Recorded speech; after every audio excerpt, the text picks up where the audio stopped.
5.1, confirmation of extraordinary council meeting on the minutes of the 8th of June. Do I have any points of clarification of those minutes? Just a point of clarification from me. I note that the minutes are quite silent on the discussion that we had leading up to that resolution. And I think in the interest of transparency and accountability so that the community can see what decision-making process we went through, that we should have a more robust set of minutes. I raised at the time several issues as to why I was voting against that item and provided notes for the minutes, but the minutes are silent on those matters, and I'd like to know why, please. So the full minutes are in the confidential section. There's still parts of those minutes that are confidential, and if anybody wants access to them, they'd have to go through the legal report process. I'm struggling to see how our discussion that led to us making this decision was confidential, and that the views and the thoughts that we shared would be confidential. So I'm a bit gobsmacked to find that they would still be in confidence. I would challenge that. Are we still yet to sign the bond, the actual agreement? Yeah. Just I'm checking with our commercial manager whether there's still some implications around the actual commercial side of this. We are just going through the process as far as that investment is concerned, just like we do with any other investment. Yep. That is independent of this particular resolution, because governance were just supporting if we wanted to do that investment. But Mr. Menhennet, all the points that have been made in the press release that have been issued to the public talk about the commercial nature of that venture. There is nothing in any of the discussions that we had that would be commercially sensitive, and I think the public have a right to know what discussions were held, and at the moment I feel like it's been hidden behind closed doors. I'm really frustrated. Yeah, and I believe the confidential minutes don't explain that either. No. Okay, well, the other councillors, well, we didn't have a problem. Yeah. Stupid. Well, no, we're not, yeah. Councillor Body. I support Councillor Jolin's comments, and if we read the minutes, it actually states the resolutions have been released from confidence in accordance with resolution blah, blah, blah. Why the hell is there some stuff not there? I mean, if I get a phone call, why did you do what you've done? Am I going to be breaching confidence because I may release something that should have been released anyway? You know, we had an editor of our paper said the same thing. My understanding was the whole thing be released in confidence, but I want to just check with our commercial manager whether there's anything, because we have Number 3 on the resolution says that the matter remains in confidence until central government funding has been confirmed. It's been confirmed, so therefore nothing should be in confidence. Yep. So it should all be released. So, yep, release it. And, so, yeah, and I've got another copy of my notes, which I'm more than happy to give Shaney to include in the minutes. We need to be able to say to people, we've made the right decision and you're confident you've made the right decision, then get it out there and the debate at all. It's been very one-sided at this stage, and I'm frustrated. The councillor's happy with the Councillor Jolin's notes to be included? Absolutely. That was the intention of the meeting. There was no, but sometimes these arrangements, there's a couple of weeks just to make sure everything's all tickety-boo. So, yeah. All right. Yeah, there's the confidential ones. Yeah, we could so bring those other ones out of confidence. And could I have a mover, please, for 5.1, please? Moved by Councillor Jolin, seconded by Councillor Stewart. Sorry. All those in favour, please say aye. Those against, carried. Okay, right. Now the main body of the, let's done all the minutes. 5.2, and I haven't acknowledged our acting CEO, Tina Jakes this afternoon. Oops. Nice to see you, Tina, and thank you very much for filling the role. All right. 5.2. Receipt of the... Oh, still some more minutes, sorry. Receipt of Lake Taupo Protection Joint Committee on the 22nd of June. Which have been tabled? Tabled. Apologies for the late notice of these minutes. It's just that we only met on Friday, and timing was of the essence, so that's why these minutes were so late to the table. Happy to Okay. answer any questions. Any clarification of those minutes or any questions of Councillor Jollins, who was present at the meeting, and Councillor Williamson? Yeah.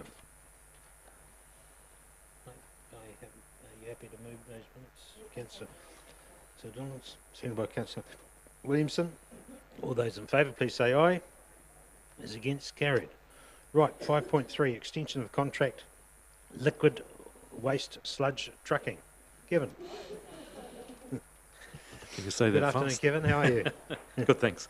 Good afternoon, Mayor and Councillors. Yes, just presenting this report as a request to extend the contract for another further 12 months at a cost of just under 229,000. That amount's been budgeted in the 18-19 financial year, LTP. And the Hydrocare are the incumbent at the moment. They've been there for 7 years doing this work for us, and have been doing a good job. So, Cool. Thanks, Kevin. Any questions of Kevin? Councillor Park? It may be more so for Kevin Strongman. The contract's due to expire on the 30th of June, which is next week. I'm just wondering why we have it on this agenda and we haven't seen it a month or two earlier.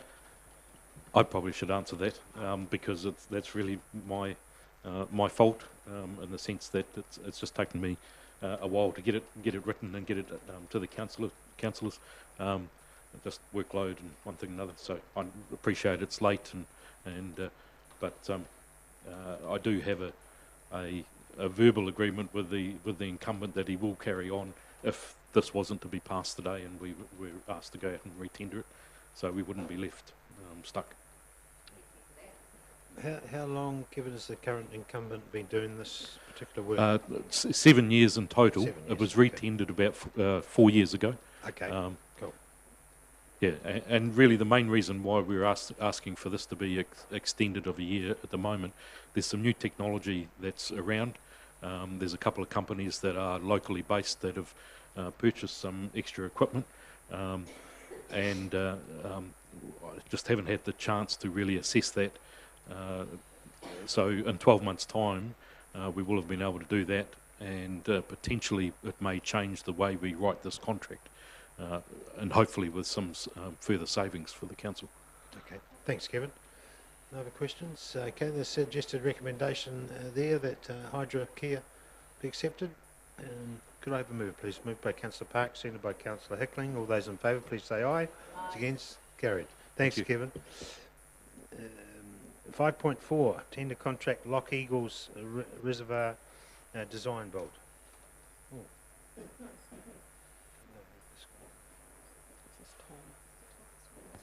Good afternoon, Tom. everyone. Good afternoon, Tom. How are you?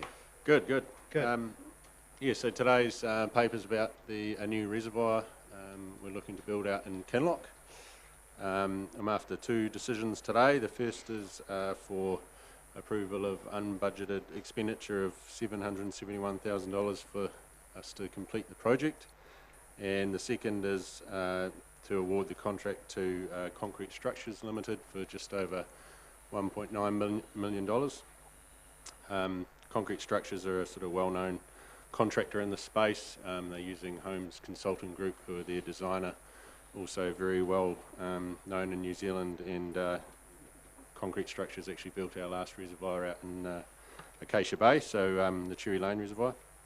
I take the paper as read, but I guess obviously we're asking for more money, so I thought I'd just bring a couple of points. I think it's on page 105 of your agenda, but under tender evaluation, there's, I guess, the reasons for the overspend against the budget. It was as we went through the designation process in preparation of the tender about a month ago, we realised that there were some consent conditions on the site, and there was a few limitations on how the size and shape of the reservoir. So instead of building a sort of tall, narrow reservoir, which is a bit more economic, we've had to keep it a bit lower and widen it out. So that's increased the cost a little bit. We're also designing for appropriate seismic conditions to ensure that the reservoir is going to stay there for a long time, and we've got a pretty tight construction market. So one of our shortlisted tenders actually pulled out partway through in the second stage of our procurement. So yeah, look, I guess if there's any questions, I'm happy to answer them. Okay, thanks, Tom. Any questions of Tom? Chairman? Councillor Boddy? Mr. Chairman, correct me if I'm wrong, I might be reading the wrong figures. In our long-term plan that we're finishing by the end of this month, there was 2.9 million for the security of supply at Kinloch. Are we talking a different reservoir?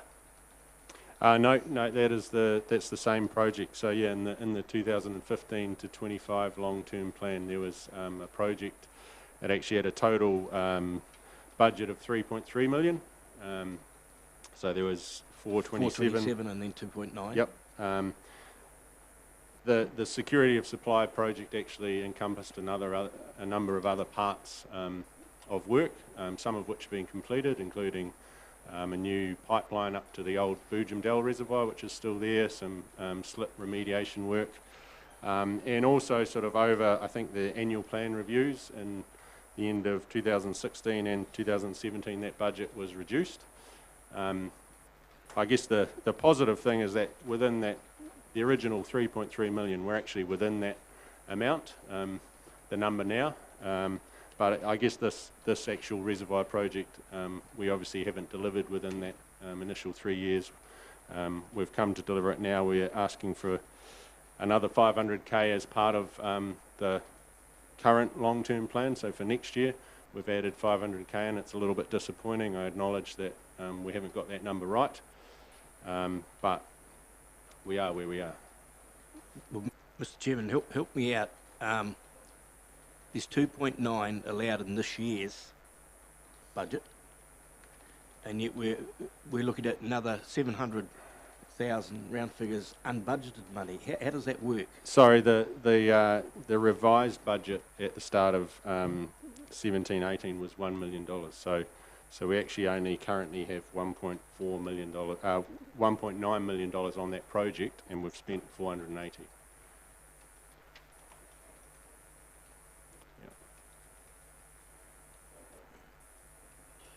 This is where I get amused at council's financing. Okay, any other questions of Tom? Councillor Park? Yeah, so, sorry, thank you, I might have missed it, but, so the unbudgeted 771 Yep. is across for this financial year and next. Is that correct? Is it split over the two? We'll be building next year, so 18-19. So the capital works project for Kinloch Water, there's not enough monies in that. I mean, because this is the first of like a big few projects out there, so why are you asking for unbudgeted money for the next financial year now? So through the chair, that is correct. We are asking for extra money in that space. What we have done is we've allocated we questioned the actual amount that came through for the building of the reservoir. It is something we don't build very often. As Tom said, the last one that we built by these contractors was at Acacia Bay, which was quite a while ago. So it's something we don't have in our back pocket of how much these cost. To be fair to the staff, they actually went out to one of the three really good builders of reservoirs and got a price to put that price in, and that was wrong when they got into the detail.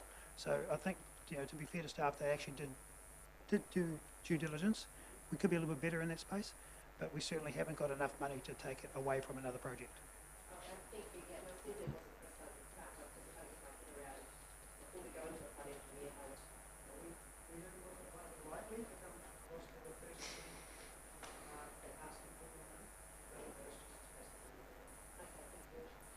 Yeah,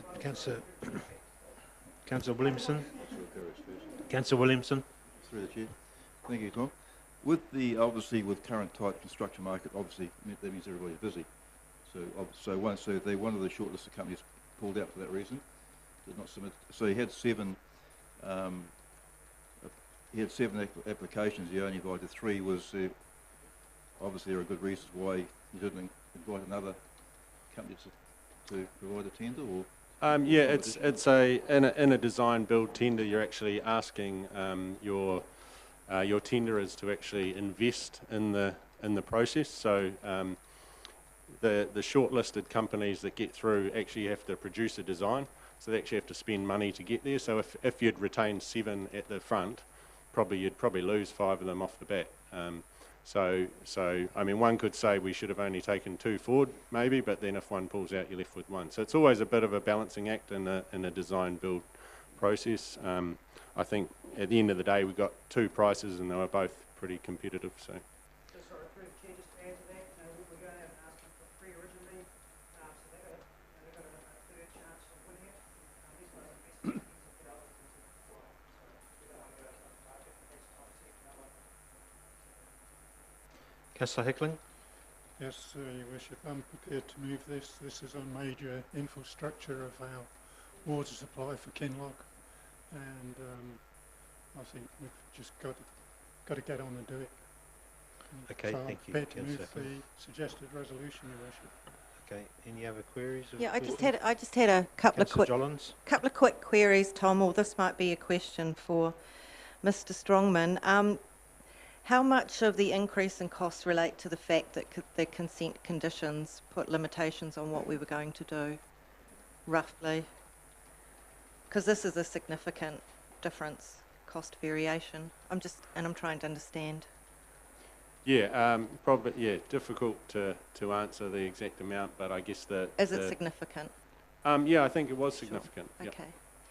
Okay. Can I ask then, because we know it's always a bitter pill to swallow when we get these increases in costs, and you know, Councillor Hickling is right, we need to get on and do this, but can we just make sure in our processes, because we knew that there were resource consent conditions on that site, can we find some way of getting that into the process earlier so that we could have thought more about that? And the last question is probably one for Mr. Menhenan. I note in the paper that about 24% of this is coming from DCs. Aren't we able to exercise it up to 33%? Or have I got that wrong? We looked at what the growth element was that was built into the reservoir, because a lot of it's to meet existing demand, and this is the figure it came out at, that we can justify funding out of the financial contributions and development contributions. So just to follow up, is this likely to have an impact on targeted rates the following year? No. Just a further comment.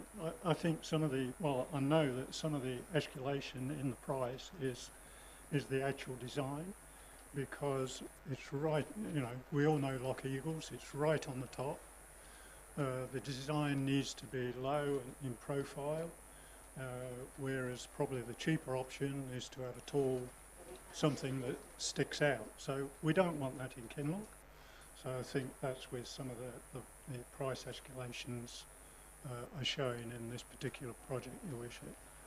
So, Okay, sorry, through the chair, thank you. just to add, to respond to Councillor Johns, it is something that we're working on, is looking at the consents and bringing them and looking at them a lot earlier, and we're doing that consistently for all of our projects moving forward. So,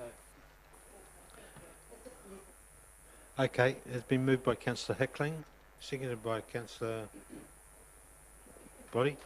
But just to also make the point, I'd like to know on the 30th of June how much unbudgeted expenditure we've done in the last 12 months. Because every meeting, it's unbudgeted expenses. And somewhere we're going to have to rein it in. And I accept what the staff say, we can do things better, but it is concerning. All those in favour, please say aye. Those against? Carried. Right, cleaning, 5.5, contract for interior cleaning for the various council facilities. Gareth. Good afternoon, Your Worship, Councillors. Our current cleaning contract is coming to an end, so Council went out to tender for a new cleaning contract. We had quite a good response. We had 4 very good tenders come back in. The prices ranged from 697,000 to 1.1 million.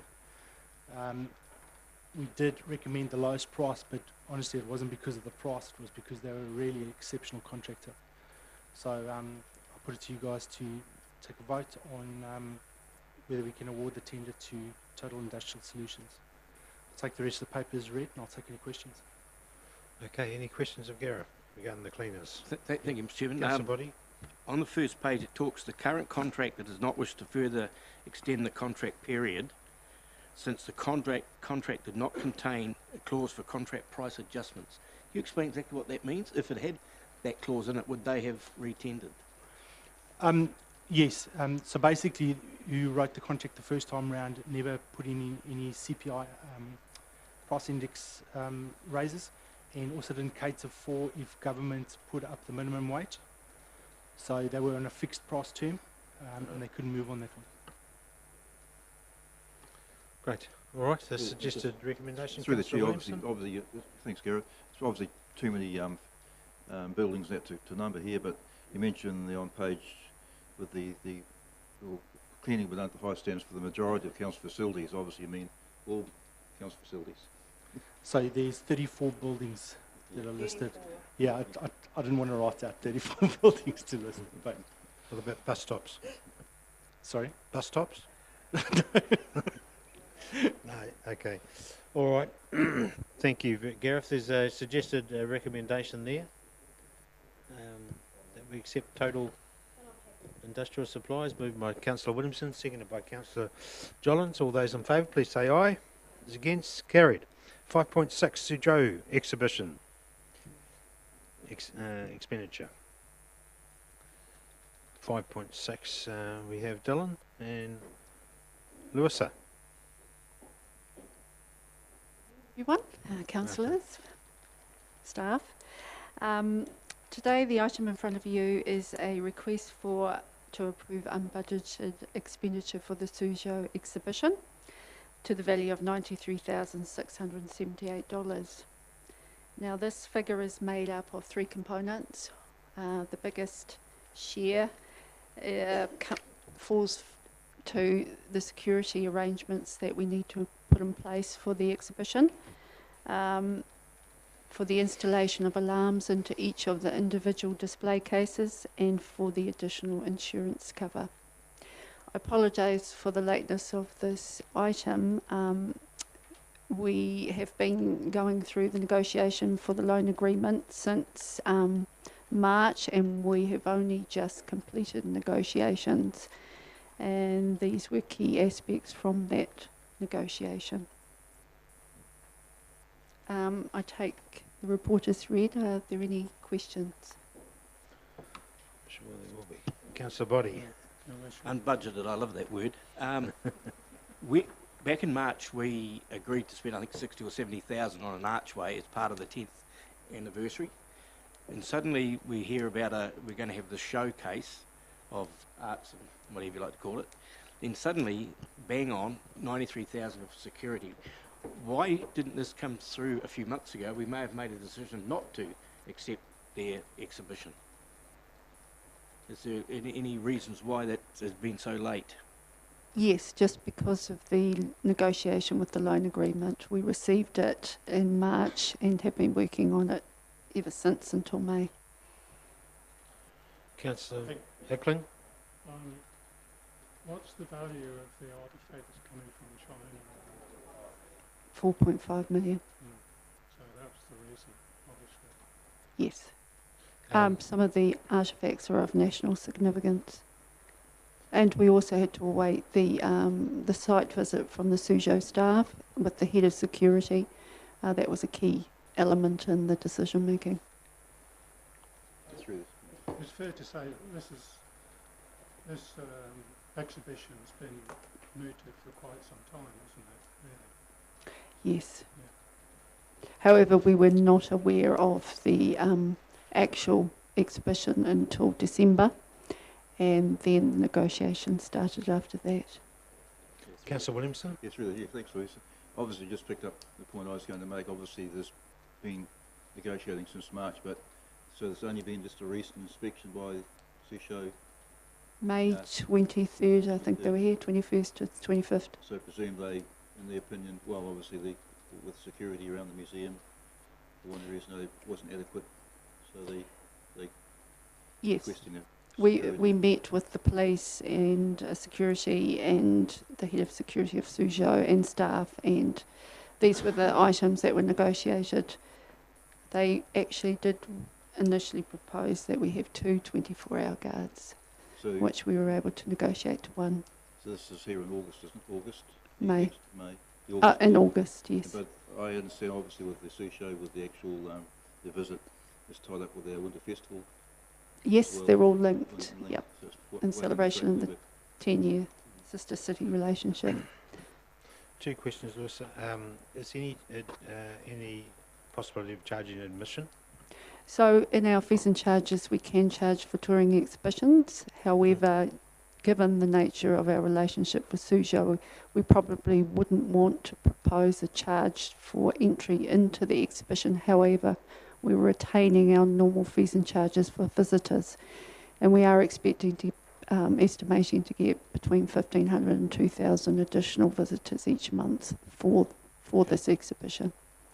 We also will have a koha donation box for, and we are working on sponsorship proposals as we speak.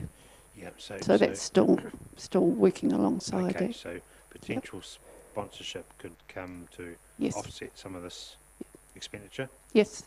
Okay, so perhaps if we're of the mind to approve this today, I would like that sponsorship subject to any sponsorship monies being received to go into the pot.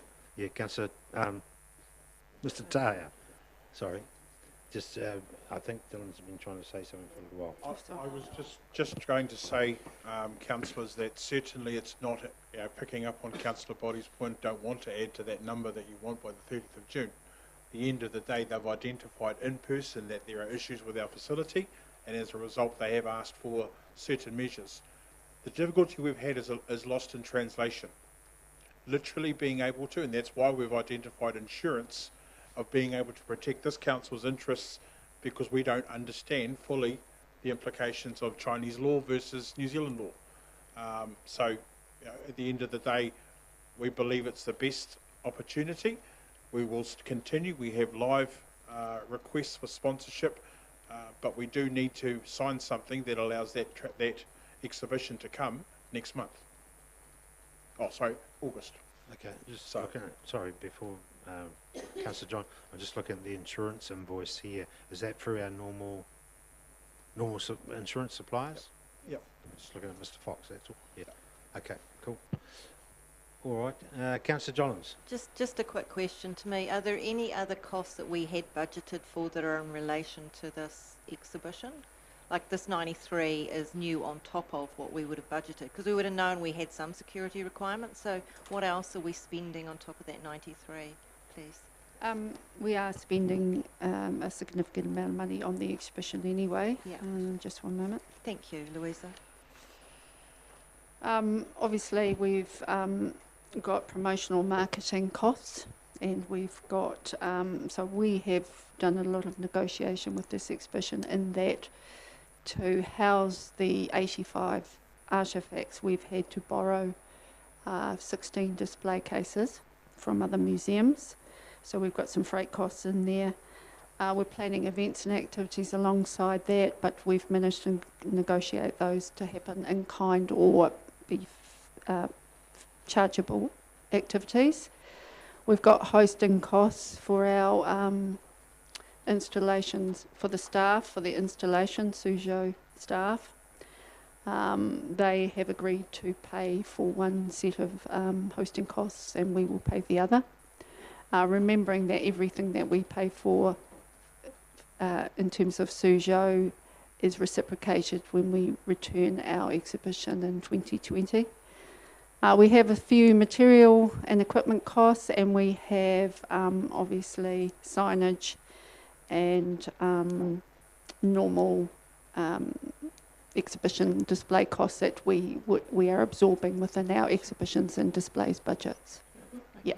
And how's your drive for sponsorship going without? Yep. We've had a couple of declines already, but we got our first individual sponsor this morning, so that was quite cool. And we've got at least half a dozen pending in progress, and yeah, so we've got quite a number of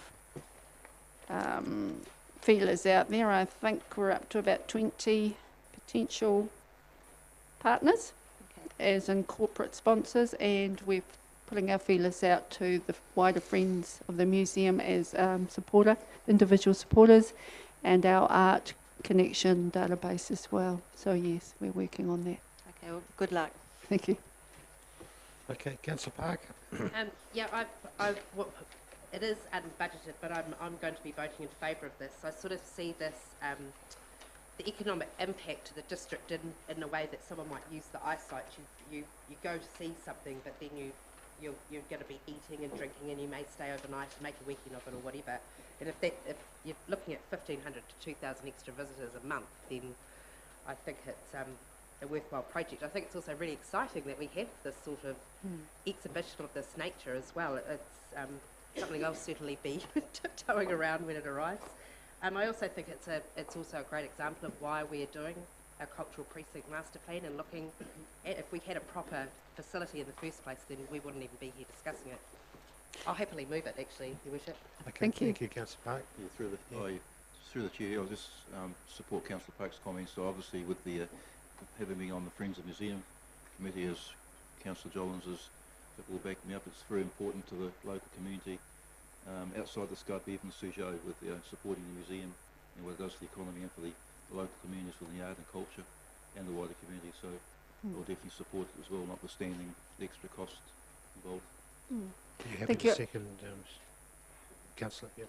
I'd just like to add that we've been working with the Ministry for Culture and Heritage and Te Papa, and they're very excited, and we see it as a really amazing opportunity to showcase Taupo, and what we're doing is future proofing for the future. Yeah.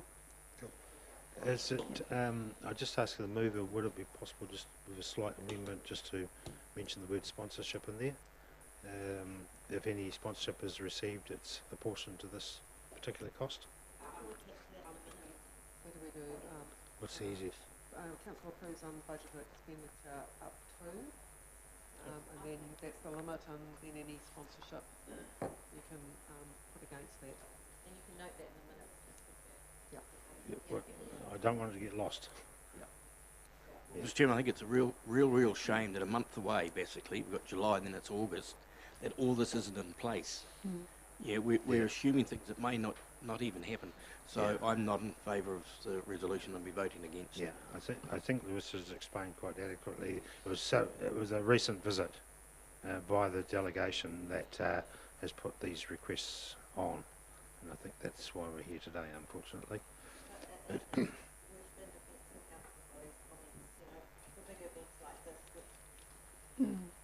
For big events like this, we should be doing a critical path around sponsorship and planning and marketing, and maybe signalling last year we knew this was coming, maybe work together with the team to help support them to drive that sponsorship, because it's a hard yard a month out to be doing everything and doing this on top of it. So in terms of lessons learnt, in terms of planning for these things, maybe that's a part of the discussion that we need to think about a bit sooner, because a lot of the corporates in particular, they plan 12 monthly, so you need to be in there having a discussion with them sooner. Have you got any budget available left? No. All right, moved by Councillor Park, seconded by Councillor Williamson. All those in favour, please say aye. It's against. Okay, Councillor Body, is there anyone against? Okay. Thank you. Could I have that recorded, please? All right, thank you very much, Mr. Dillon. 5.7, Grants and Partnership Policy Amendment. Hadley. Good afternoon, everyone. So this item followed on from a workshop earlier this month and some feedback that Council has received both through the long-term plan and outside of that process around the independent distributors through the grants and partnerships policy being able to distribute funds for wages and salaries on an ongoing basis and also day-to-day vehicle running costs. So when that policy was created, there was a clause within it that allowed Council to amend the criteria by resolution. And so that's exactly what this item is able to do. Okay, any questions of Hadley? Yes, Sure. a question Yeah. from me, Your Worship. Hadley, should this resolution be passed, we're in the process at the moment of calling for partnership agreements and distribution agencies based on our current criteria. So are we going to go out and let people know that the criteria have amended? Because some people will have already applied and they may not have applied for certain things. Through you, Your Worship, just noting we actually have flagged that on our website and also spoken to the existing independent distributors to make them aware that this conversation was to be had today. And also we flagged with yourselves in an email looking for guidance from you as to whether or not that process should happen. So they're completely up to date on your potential decision.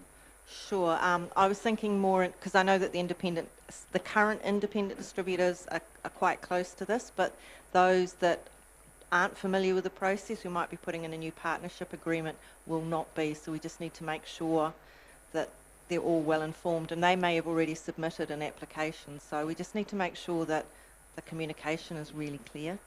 Luckily, we're online forms, which means they can only go through the web portal, so they've seen that red note flag at the front of their application process, so we're covered. Through the chair. Sorry, just one last one. As a matter of interest, have we had many applications in yet, Hedley? Dylan? Yeah, no, we do. We do. Oh, through the chair. We're going to be very busy reading after the closing date of 6 July. Councillor Williamson? Just following up Councillor Dolan's point around about, obviously Dylan's mentioned that the independent distributors have been flagged about the changes or the policy with the previous people with service agreements now to be called partnership agreements. I've been to 2 or 3 meetings, and people, because they've submitted through a long-term plan, they think that's their application. So will we be flagging to the existing ones, or is it an open talk? So letters have been sent by email to all of those, and certainly I've received those that you've referred on to us. So they've been contacted to let them know that the ground is open and that service level agreements are being replaced by partnership agreements, and that their applications are on. Has been in the paper several times too. The advertisement Yeah. has been running through, Yeah. and as well as that, there is a feature that is actually quoting Councillor Dollars coming out this week. So, drawing on more further attention, the quote seems to be at a conversation, but it's a different type of media as opposed to a public notice. There's public notice at the moment, though, isn't it? Yeah. All right. Okay. Amendment. Yeah. Thank you very much. So have a mover, please. Councillor Harvey. Yeah. Nice to see you back. I wanted to make sure, so everyone's very clear on this now. We don't want any more stuff. We want to get it right. Yeah. Moved Yeah, by Councillor Harvey, I'll seconded move by it. Councillor Williamson. All those in favour, please say aye. Aye. Those against, carried. Right, adoption of waste management and minimi 5.8. I was just that keen to get to you, Brent. I can believe it. Health and safety report. Sorry, Mr. Fox.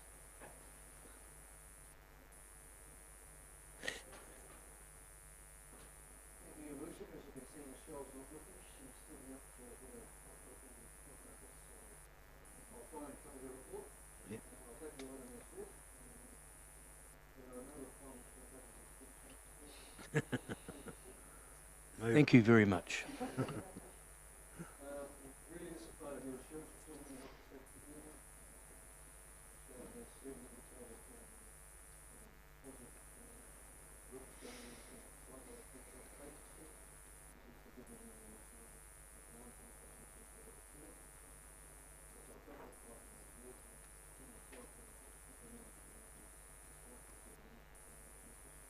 Any questions, Mr. Fox? Councillor Park? Just one, Mr. Fox, is I just noted, and I mean, maybe it's because there were no actual incidences, but the Turangi security fence with the kids on the service centre roof doesn't appear. Is that because no one actually hurt themselves, or I'm just trying to place where that might sit?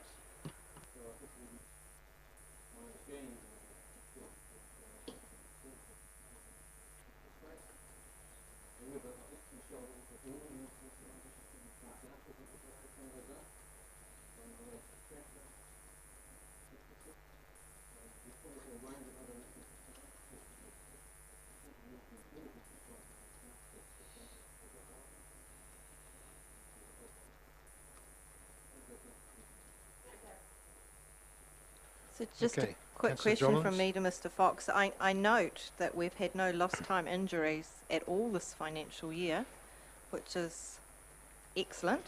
Do you know how that relates in terms of tracking from the year before? No. Okay, I mean, that's quite a good result.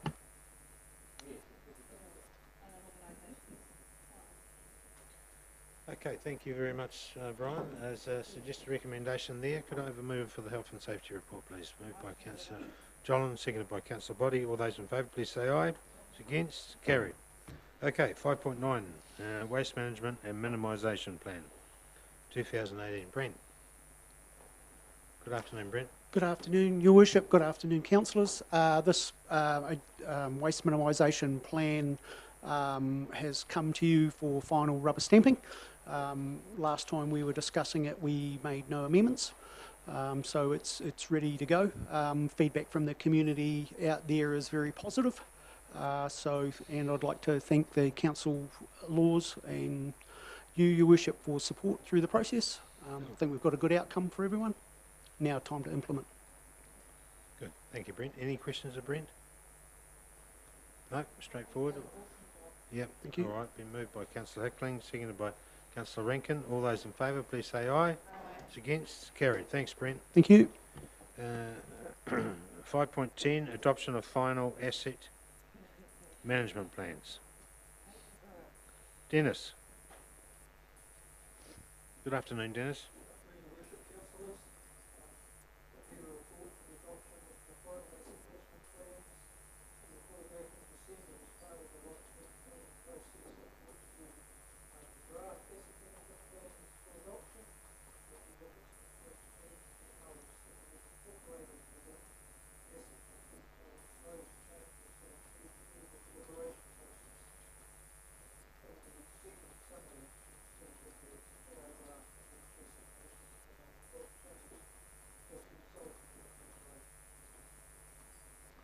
Okay, thanks, Dennis. Any questions of Dennis? Question, Dennis, it's on page 156. It's just the terminology in yellow. I think that's been very badly worded. During the deliberation process of the long-term plan, council allocated a budget of 2,000 whatever has to develop. Transport Australia, however, is not included. It should be put in. And I did have some difficulty, Mr Chairman, in regards of some of the numbers of properties. We've gone through this one before, particularly at Atamuri, and the number of water supplies. We've got 20 water consents, but 19 supplies. Where's the 20th?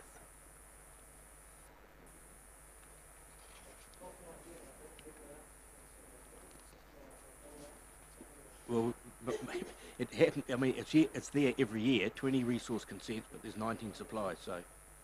Yeah.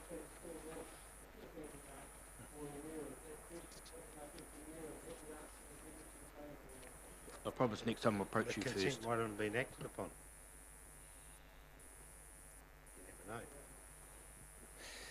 You never know.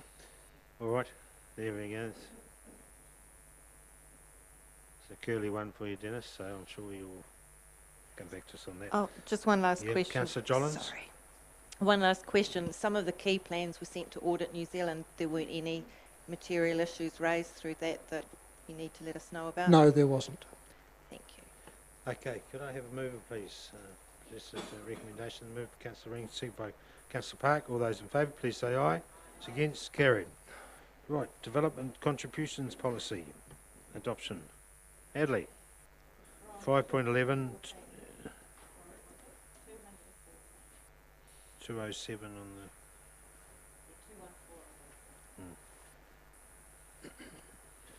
Good afternoon, Hadley. Again. Afternoon, everyone again. So the next 6 items are mine, and they relate to the conclusion of the long-term plan process.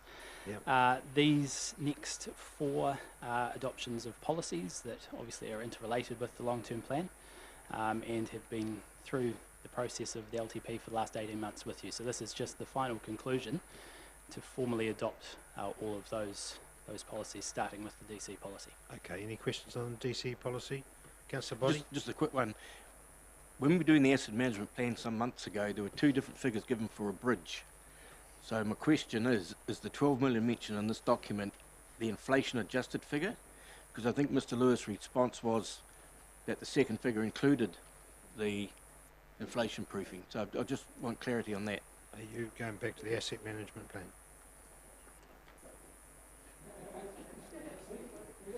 Yeah. Are you, what item are you on, DCs, development contributions? Yeah, development contributions. It's page 220 of the agenda. It's just that I think the two figures were given to me were 12 and 20 or 12 and 16. One was non-inflation adjusted and one was. I need to know what the 12 million is. Or are all those figures in there inflation adjusted if it's going to take place 3 or 4 years down the track? Did you hear that, Dennis? Or Neil?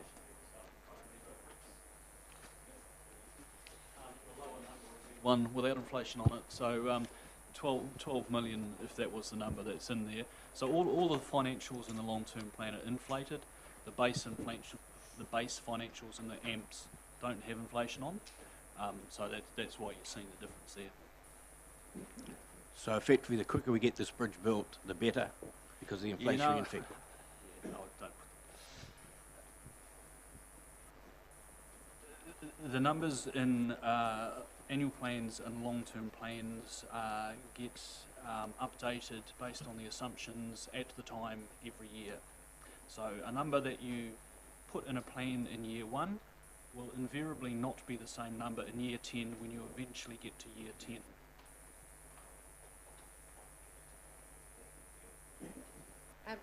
Just through the chair, sorry, be pedantic. In the last column on that page, in the title, I think capital letter P. Okay, thank you. Right. Just okay. one last question from me, because I know Hadley's a guru on this stuff. I guess the major change we made to the DCs was the funding of the reserves.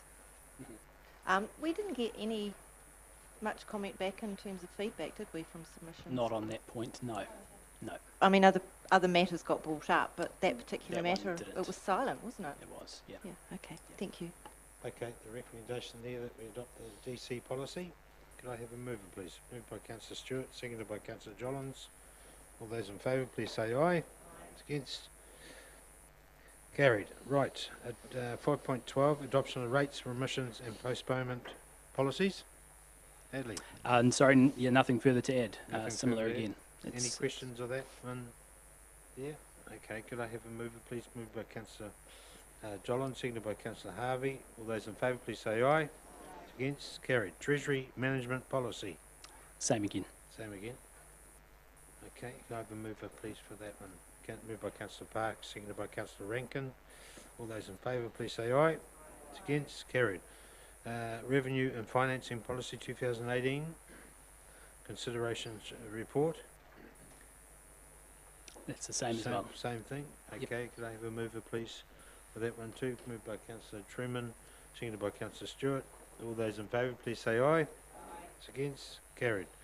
Right, adoption of the long-term plan. This is it.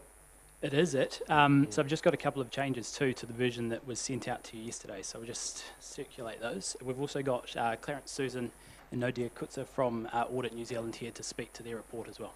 Okay. Good afternoon, gentlemen. Would you like to come forward?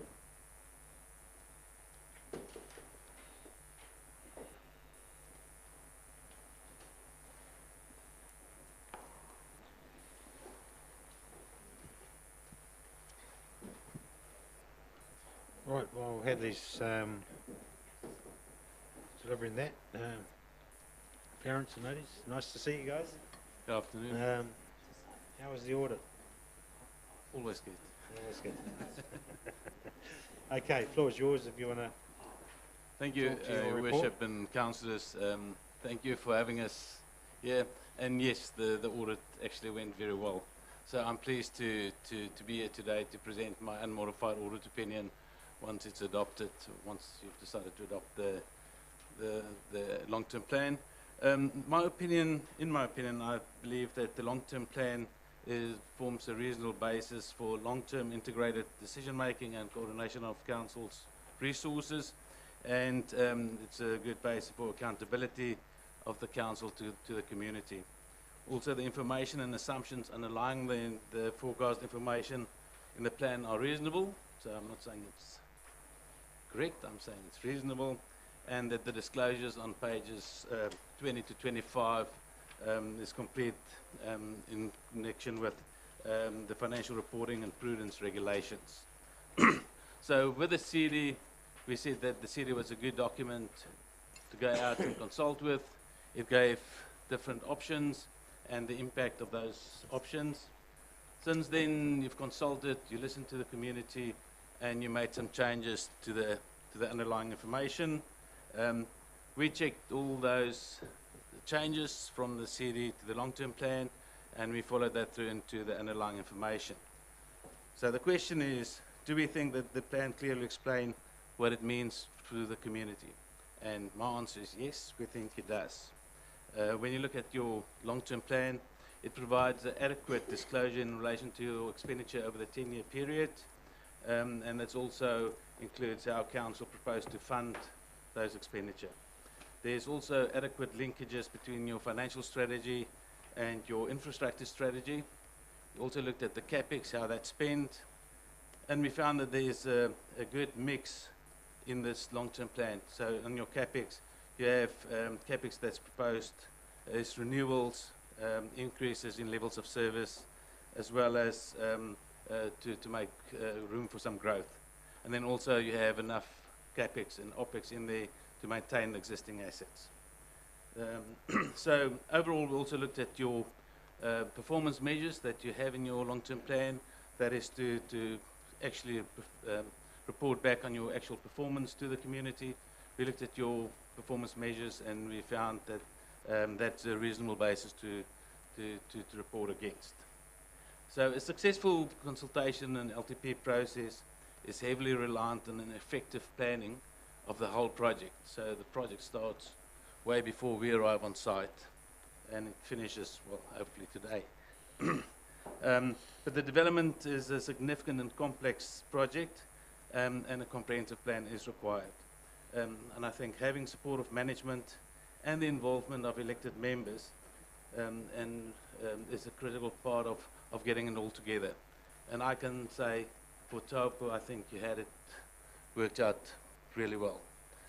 So I just want to thank Hadley and Neil and Alan and the rest of the team for the help and assistance that we received during the audit. And yes, the audit went really well. So thank you. Thank you very much, Terence. Thank you. Any questions for Terence? Ladies, today? No, very detailed. Well done, Terence. Thank you very much. You're allowed to depart. Thank you. All right, Hadley. So this is the adoption. It is. So I'll just explain what I've handed out to you. Okay, so the first one is just in yellow, the amendment to the Mayors and Councillors message. That is slightly different from the version that you received yesterday. And the second one is an updated funding impact statement for transport. It was noted after having a look at it again today that we actually had the water funding impact statement replicated into transport. So we've actually just updated that today, and that is in the final version, but you've just got that hard copy in front of you so that you know that that's where the change has been made. Other than that, it's good to go. This is just a minor thing, but on after the message from Mayor and Councillors, just with where the photos are, yes, I think that maybe Rosie and Roseanne should be swapped, because I think the Deputy Mayor should sit. Yeah, so that order is simply just the way you're sitting right now, but I suppose secondary to the adoption today is the final designed version. So we have a month under the Local Government Act to produce that. So this is the adoption of the long-term plan, but we'll now go away and get it designed up, and that photos is part of getting that, yeah, that I'm not sorted. worried about mine, but I just think that the Deputy Mayor should be... Certainly, yeah, and we'll note that for the final version. Yeah. Through the chair. Yes. Oh, thank you, Hadley. Just, obviously, this is the stage to ask questions. Other questions? On page 329, under the goals that we've identified, point 19, I just wanted to avoid any ambiguity. It says maintain the capital of the TL Community Fund to be available as part of Disaster Recovery Fund. Should that just be TL Fund? Doesn't the Community Fund designed to go towards community projects? What's the wording? Or? I'd have to check with Neil on the exact wording of that one. I haven't. So the intent of that line there is, so the TEL fund absolutely is, you know, we're building up that community fund, which we're still got to set the rules on yet, but one of the benefits of still having that fund is that it's available as a disaster recovery fund, and that's in the financial strategy as well. Oh, that is actually the comment there, right? Yeah. So that is still part of our disaster recovery fund should a big event occur, and that gives us the benefits around the insurance side of it and access to the government funding as well. So that's okay. Thanks, Elias. I'm happy with that. And just on page 367, just being a bit picky, I may be misinterpreting it with the I've got the projects over the key projects. You've got 3 boxes there, 2019-20 and 2019-20 replicated. Or they you got it twice? Was that meant to be like that? On page 367. Yeah, whereabouts? I haven't actually got that in front of me, but whereabouts on the? Is it under one of the groups of activities? Oh, you would be. Yeah, sorry, I'll probably get ahead of myself. It's on page 367. Key projects for the next 3 years. Yeah, it's after the transport. Mm. Oh yeah, I see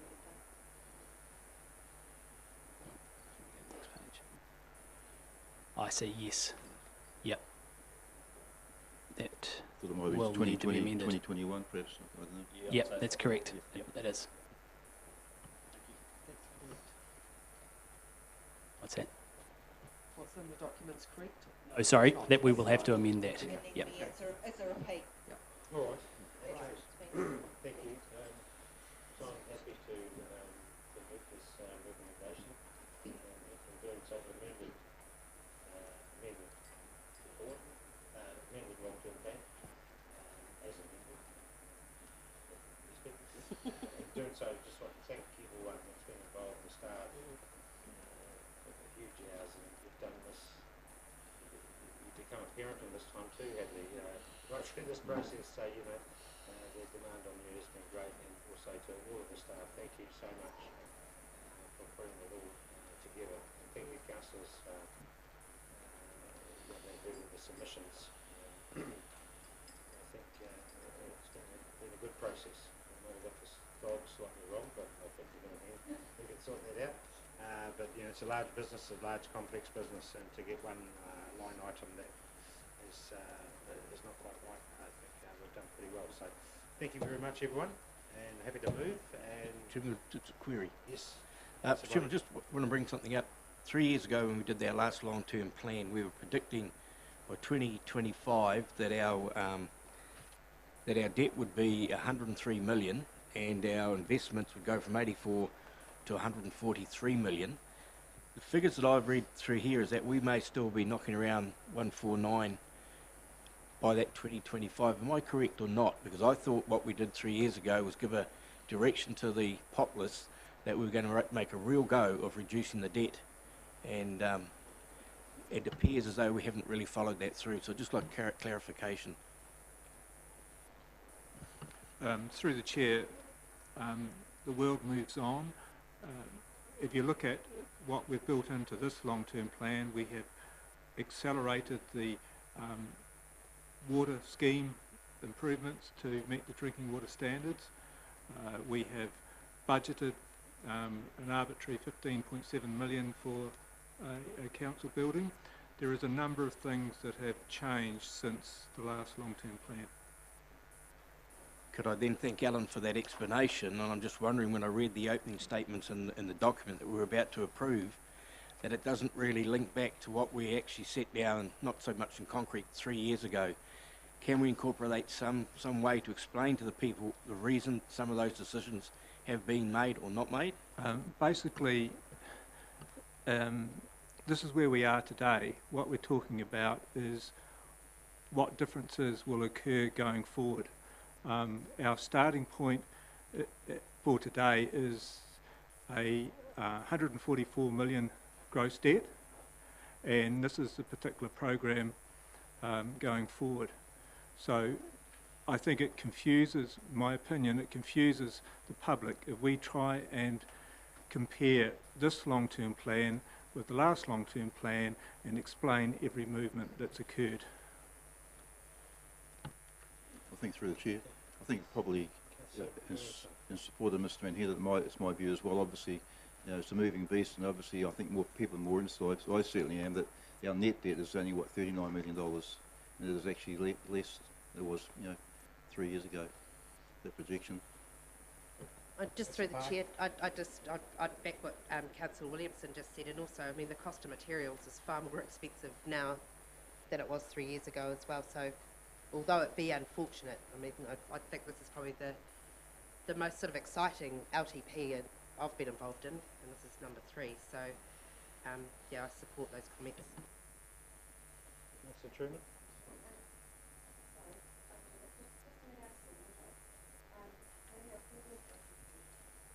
Sorry, in our previous LTP, we'd sort of, I just thought this seems vague, like we're sort of not saying that we're looking into like district-wide water, rating for water. Like, is there a reason why we'd, I can see that, but it just doesn't seem as, it seems a bit more vague than what we did last LTP, if that's still the ongoing plan. It is vague, and it is vague on purpose, because we are looking at going out with the water funding discussion as part of the LTP amendment. We don't know what that looks like yet, we just wanted, I took your point on board, and we're floating the fact that we are going to have some discussions, but we don't really want to get into the detail until we know what those discussions are going to be. Thank you.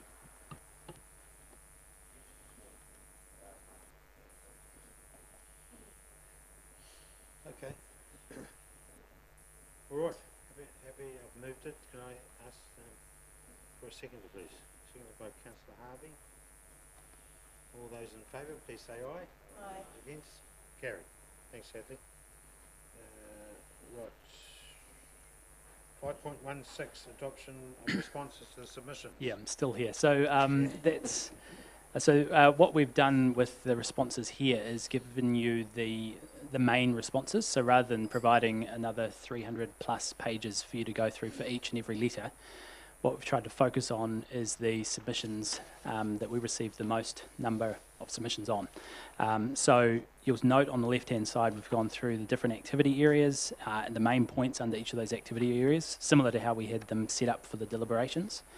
And then the relevant response on the right-hand side. Now, those responses are made up of staff input, the decisions that were made through deliberations, and also you noted some amendments to some of those responses during the deliberations as well, which we've tried to take into account there too. So, really, it's just getting your approval that you're happy with those as the responses, and over the next week or two, we'll finalise those.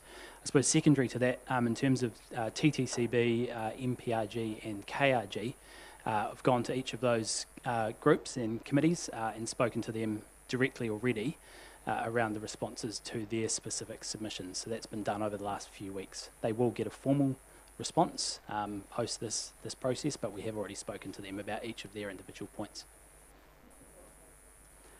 I can't, I'm afraid.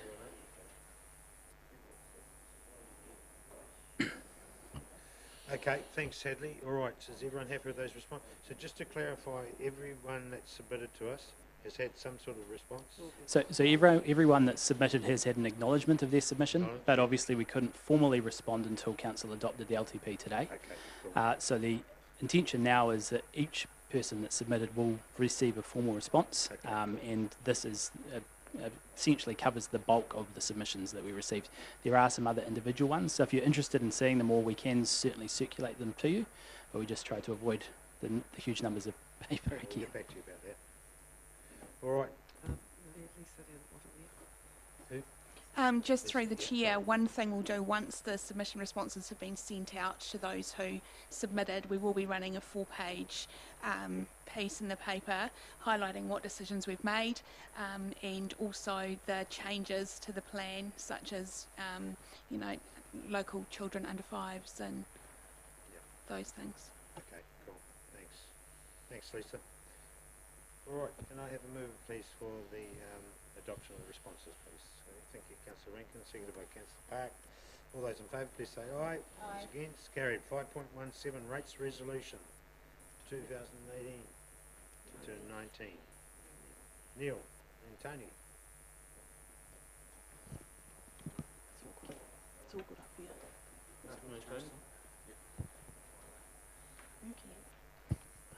Okay, so this is now, whoopsie, now that you've adopted your long-term plan, you need to adopt the rates resolution to enable us to collect money off people.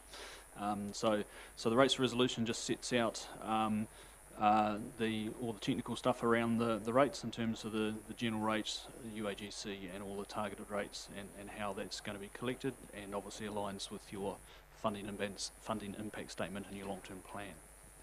So.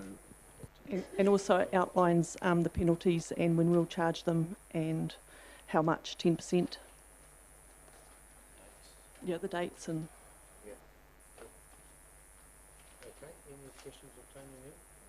Here I say, probably not the right time to mention it, that this B&B situation with rates, when are we going to discuss that? Or what was the You were quite right, probably not the time to mention it. No. Okay. See you, gentlemen. We were going to wait and see what happened with the main centres first, and then we were going to we were going to follow on and see. Okay. Through just a point of Councillor just a point of interest, not actually directly related to this resolution, but I see in the local government New Zealand actually, or the government have approved the retirement villages for a rate remission. Yes. For the, yes. If they meet the criteria. Yes. Yes. Thank you, John. All right. No other questions? Just quickly, Mr. Chairman. Oh, sorry. I did a bit of research. I asked Mr. Manhattan about what would happen if someone paid all their rates up front. One council just offers 3% off their rates if they pay everything on the one date. Well, the smaller ones, I think in the middle of the North Island. That's us. All right. Thank you, Tony. Lovely. See you, and no other queries or questions or discuss, Councillor Park? No, I'll have to give at this point the resolution of the training that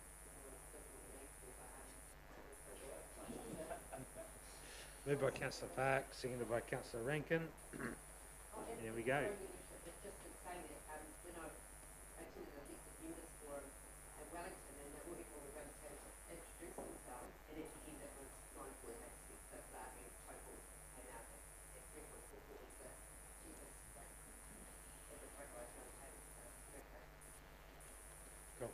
All those in favour, please say aye. Aye. Against? Carried. Right, Tina, Council's May performance report. Thank you, Worship. I haven't really got anything much to add to the report. Just noting that a couple of projects have been completed with the Kinloch Esplanade Reserve and the footpath along Lake Terrace near Rainbow Point, and there'll be some official ceremonies with the openings of those this week, so it's good to get those ones completed. And if there's no questions on any of the first part of the agenda, I can hand over to Alan to carry us through the other parts. Thanks, Alan. Thank you. Through the Chair, we're only about 4 days away from the end of the financial year, and it's been a challenging one with building relocations, with unbudgeted expenditure, as Councillor Body referred to, and numerous other pieces. So it's pleasing that we're still forecasting a surplus for the year of $10 million, and we originally budgeted $5 million. So I think Your Worship, councillors and staff in general should be congratulated for achieving what they've achieved. When you look at the revenue side, incredible increase in activity right across the board, which has put significant pressures on everybody, but it has been delivered. There is very few areas in this report that haven't delivered. So just an observation that after all we've been through, we're still in a pretty good shape. The individual comments are no different to what I've said in the previous months as far as investment performance as far as fees and charges and management of expenses. All I can say is that next year will be even more challenging. I know this isn't the year end, but we're so close to it at the end of May with our forecast for the end of June that, and we will not be presenting financials again probably until September or maybe August at the earliest. So hence I just wanted to make reference to the performance of everybody. Thank you very much, Alan. Appreciate that. Any questions of Alan? Yep, well done, Alan. On page 372, just two things. We're still showing the total debt at 146, and you just told us it's going to be 144. That will change? Next month. We have forecast for the year debt at 144, and that's what it will end up as, gross debt 144. Also on that page, we've got a cross where last month it was a green tick in regards to counterparty credit exposure. Yes, we did a forward swap transaction in May that pushed it over. The limit was 20 million, it pushed it to 20.23 million, but by the end of June, because it was a forward swap, it will be back under, at year end, it will be fully compliant. Yeah, thank you. Great. Any other questions of Alan? Councillor Park. Yeah, just on careful turn, I suppose it's just around the thing, but often anything was nice to get out there for categories that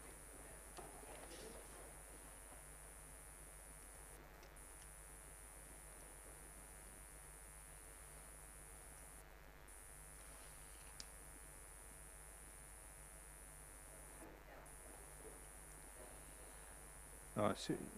Yeah, I see what you mean as far as the, yeah, just around 77.9, and it says 77,898.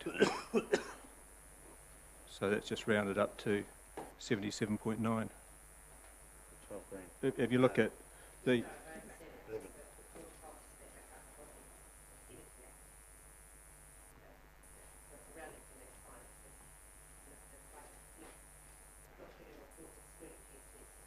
Okay. Okay, thank you, Alan, and appreciate all that good work there. Who have we got next? Tina? Sorry. So democracy and planning, really no changes from previous month in terms of costs. They're all pretty much in line with the budget, and the projects I don't think have changed much from last month either. Happy to answer any questions. Okay, thank you. Democracy and planning, any questions of Tina? No? What's next? Community services. Community services. Fox.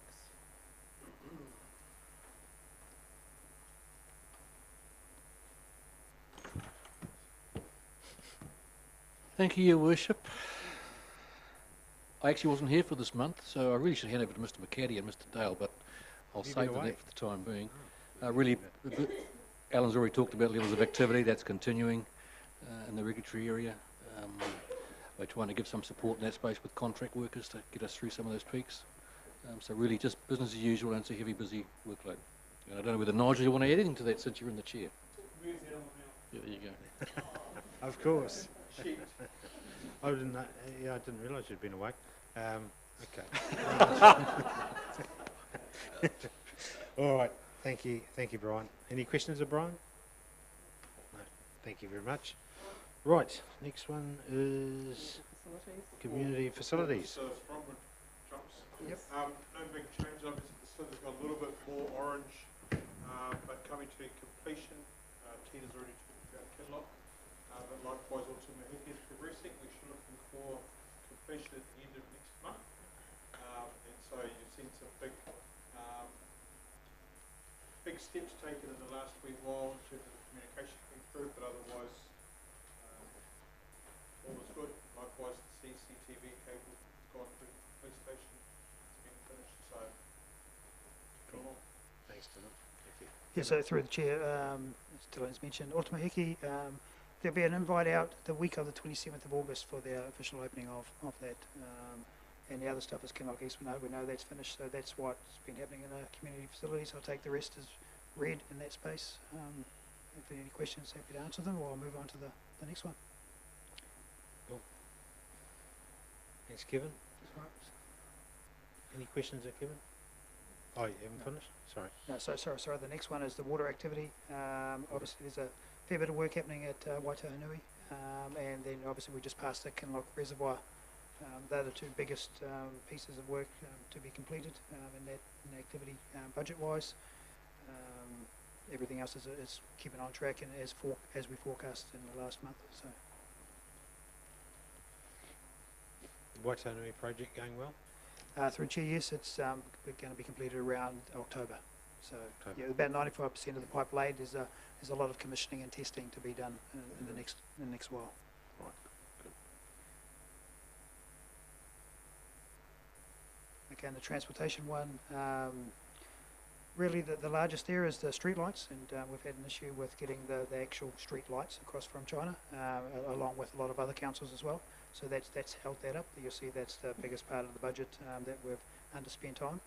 The renewals, we've just completed a whole lot of work at Hātepe, Taharua, upstate I-5, arataki. Poepi Road sealing was sealed on Friday. So we're moving through a lot of those renewal work and getting ready for next year. And then the other pieces of CapEx works that we've done is the Pukawa Road slip is completed, and Wiley Terrace retaining wall is about halfway built. So moving through those projects in the transportation area. I see on your Waikato Street bus bay was only cost half the budgeted. 32,000 as opposed to 75 budgeted. And it's completed. I can assure you it's not half a bus stop. Yeah, so it's come in as. You negotiated a very good deal, didn't you? Yeah, that's it. In the wastewater space, you'll see we have a lot of contracts let, and in particular, Whakamotu treatment plant upgrade is construction's completion at the end of July. Pukawa upgrade has been let to Downers. That'll be expected to be completed within the next month. Kinloch upgrade, so that's the stormwater and access improvements.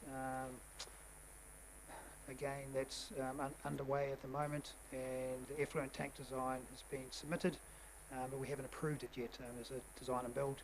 We just need to, once approval, it'll be built in probably 2 or 3 month period after that. So pretty much, as Ellen said, we're just ticking along, finishing everything off. And the last couple are usually solid waste, nothing to report there. Our volumes are still over what we wanted them to be, but we're a little bit less than what we had last year. And stormwater is probably the only thing to note there is at the bottom end of Rupe Street. On Lake Terrace, you'll see that stormwater improvement device is going in as of yesterday. That's set up there with the cones and the pedestrian access. We're there for the next three and a bit weeks until that's completed. Lovely. Thanks, Kip.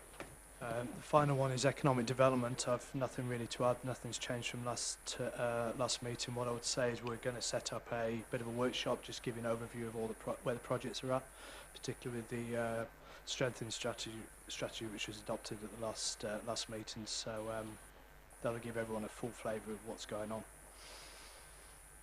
Great. All right. Thank you. All right. No other questions or queries of Mrs. Jakes? No? Okay. Could I have a mover, please? Move by Councillor John, seconded by Councillor Williamson. All those in favour, please say aye. Against? Carried. 5.19, council engagements. July. Tina. So a couple of changes and a few additions on here. So the Fred meeting on the 3rd, it's a 10:30 start, and we've got a site visit from 9:45. We've also got an additional workshop on Monday the 23rd of July, 12:30 to 2:30 with mana whakaaro arohe. And Friday the 6th, we're looking at a workshop, start of a number of workshops in terms of the cultural precinct, 9:30 to 12:30. We're also looking at trying to find a date for the grant application hearings. So potentially the 19th, 20th or the 26th, 27th of July. So we just need to confirm those. And there will be some further workshops popped in around the district plan review, the transport strategy and the water strategy. So there's still a little bit more work to be programmed in for July. Okay, thanks, Tina. Nothing to add to those? Any cheers? Okay. Just a friendly note for Tina, while she's scheduling everything, that the school holidays fall in July as well. I think they start And the I've got a 13th. number of councillors away as well, so just trying to juggle all of those things. It's going to be quite difficult, and unfortunately we're not going to be able to suit everybody's needs, so really just a heads up on that. Okay, thanks, Tina. Right. We tried some night meetings at Kinloch and got nobody, which was interesting.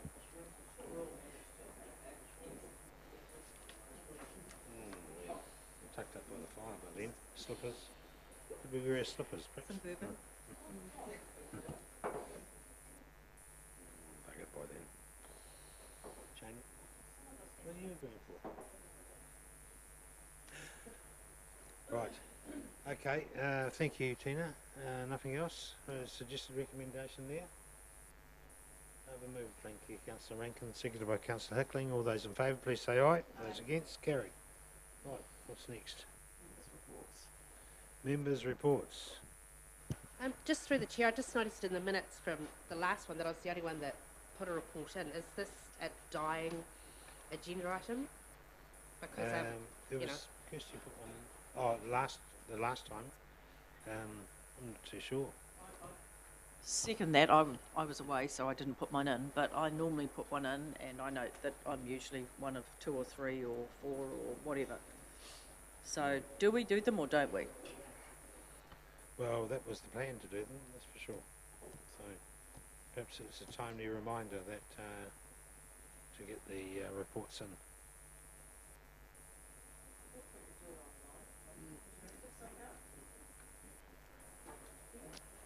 Yep. So we've been trying to look at a way of being able to do that online. But even if you just wanted to email it through, that would suffice in the meantime.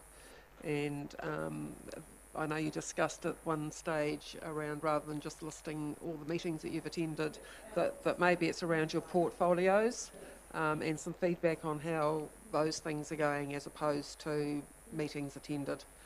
So maybe just changing the structure of that a wee bit as well might be beneficial. I know from my perspective what I find more valuable is reports back from members who have been to events or to conferences, or comments that might need to be are made as regards to our portfolios. To me, that's more useful than a list of the meetings that we all attended. True. All right. Mr. Chairman, I have a... Sorry. Oh, sorry. You Oh, you have a comment? you go. Yes. I haven't written it up yet, but I did, because it's so daunting, there was so much information. But I went to a Developing New Zealand conference at the end of last month, and I wish we could have all gone. It was the best conference I've been to in a long, long time. The speakers were amazing. It was all based around local government, and they talked about a range of things that we need to be aware of, and I will write it up. I just haven't had time. But we had Sharon Zollner, the ANZ economist, and she talked about all of the things that are going to affect regional economies, and the fact that, and we know most of these things, but the lack of skilled and unskilled workers in particular, the fact that the government is planning for and expecting the Alpine Fault to go within the next couple of years. It's never gone longer than 301 years, and we're at 301 years. And they talked about, and that's throughout history, since we've recorded it, has never gone longer than that, and the effect that that will have on New Zealand, because it will have a huge effect, that they're making synthetic everything in the laboratory now, milk, all dairy products, meat, honey. It's going to change the face of what we do and how we do it. We had the Mayor of Queenstown speak, and no, it wasn't. It was the Chief Executive of Queenstown, and there were some real learnings in there for us, because we were mentioned many times at this conference, and they talked about us being Queenstown 20 years ago. And, you know, Queenstown has the population of New Plymouth, no, Palmerston North, I'm dyslexic, I always get them confused, on any day. 50% of their infrastructure costs are for people who do not live in the area. You know, $1 million for the average house, and they compare themselves with Lake Tahoe, and they're trying not to be Lake Tahoe, where the average price is $6 million. And, you know, there's a lot for us to learn and a lot for us to prepare for, but they're telling us not to do gold-plated infrastructure. Electric cars are now going to have batteries that last for weeks and cover thousands and thousands of miles, and everyone who's invested in charging stations might not need anything like they've got, and so they're warning us to question those kinds of things. Local government are now looking to privatise a lot of their things, parking and water, which doesn't mean you don't have your water staff. It means that, sorry Kevin, I don't want to frighten you, but that a lot of it, you have a management team, but a lot of it is done privately, and it's very cost effective to do. So there was just so much learning from it. The Kiwi Rail Chief Executive spoke, and he was absolutely inspirational. The Ruapehu to Wellington line is going to be a luxury rail line. The Hokitika to Westport line is going to be luxury. The Ghana's tried to buy all of our tourism lines, and they're going to make them absolute exclusive tourism area, and that will affect us. You know, if that line goes in from Ruapehu to Wellington, that will have an effect on us. But there were just so many things that I'd never heard about for a long period of time, and I really do wish all of you could have heard it. You probably won't even have time when I write it up to read it, but it was absolutely outstanding conference. Really, really, and thank you for sending me. It was an expensive one, but it was worth it. I will get round to writing it, I promise. Thank you, Wish. Mine's a lot less exciting than Christine's presentation, but it is actually quite an important one with my environmental portfolio. Went to the Lakes Water Action Group meeting last Thursday, and Dennis Thurst was there, and the chap that was at Max from the vermicomposting, Noki, gave a talk, very interesting. Obviously a win-win. He's obviously very happy. Obviously, and I imagine the councillors are very happy with the arrangement, even increasing the types of products like with lakeweed and green waste. Obviously, you know, has a great effect on the environmental health of our region, and also decreasing the all that stuff to the like biosolids and that's to the tip faces recycling. So yes, it was very interesting. Good. Yeah, it was quite a good turnout there as well. Thank you.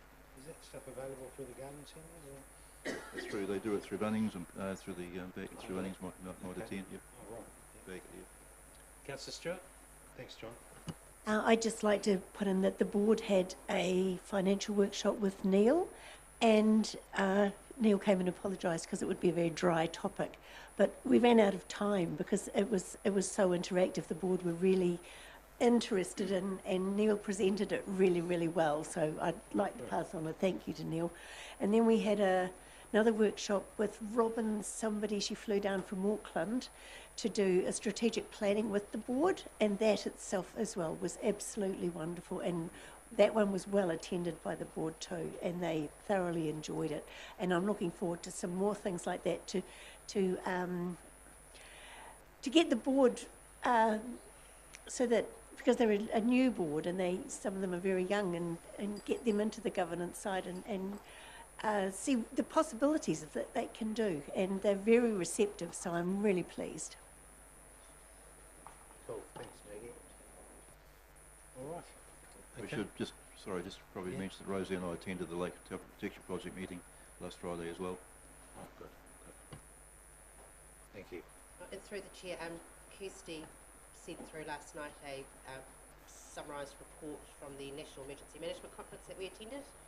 I have to say, of the two, I've been to two of the three, and it was by far the best.